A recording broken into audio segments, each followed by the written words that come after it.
అమెరికాలో ప్రస్తుతం ఉన్నటువంటి మిత్రులను అడిగితే చెప్తారు.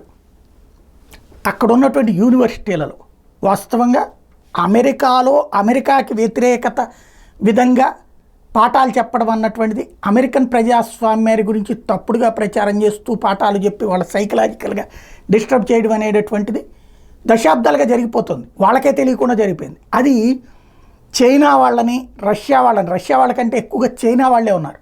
చైనా వాళ్ళు అక్కడికి వచ్చి సెటిల్ అయిపోయి చైనాలోనేమో ప్రజాస్వామ్యం స్వేచ్ఛ లేదు అని చెప్పేసి ఆ ప్రజాస్వామ్యం స్వేచ్ఛ కోసం అమెరికన్ యూనివర్సిటీల్లో చేరి అక్కడ మేధావుల కింద కీర్తించబడి క్రమంగా చైనా భావజాలాన్ని అమెరికన్స్ మెదళ్లలో రుద్దడం వల్లనే ఇప్పుడు కమలా హ్యారిస్ లాంటి వాళ్ళకి, జో బైడెన్ లాంటి వాళ్ళకి ఉపయోగపడింది. వాళ్ళల్లో నెక్స్ట్ తరం వాళ్ళకి భారత్ అంటే ఆల్రెడీ విషం నింపబడింది మొదటి నుంచి. ఆ విషయాన్ని ఇప్పుడు గుమ్మరిస్తున్నారు. భారత్లో హిందుత్వం గురించి ద్వేషాన్ని అమెరికాలో చదువుతున్న యూనివర్సిటీలో చదువుతున్న ప్రతి ఒక్కరికి నూరిపోస్తున్నారు.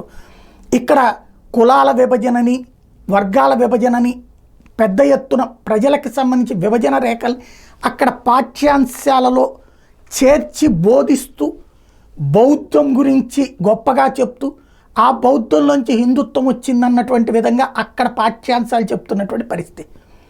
అంటే విద్యార్థి దశలో మన మెదళ్లలో ఏ ప్రభావం ఉంటే అదే ఉంటుంది. ఫర్ ఎగ్జాంపుల్ ఇప్పుడు ఆర్ఎస్ఎస్ అనుబంధ సంఘాల్లో నుంచి విద్యార్థి దశలో వచ్చిన వాళ్ళకి పీక కోసినా సరే హిందుత్వ కరెక్ట్ అంటారు.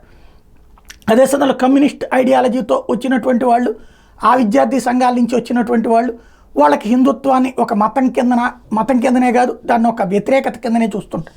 అట్లాగే అక్కడ విద్యార్థి దశలోనే విషయాన్ని నింపే ప్రయత్నం అయితే శరవేగంగా జరుగుతోంది.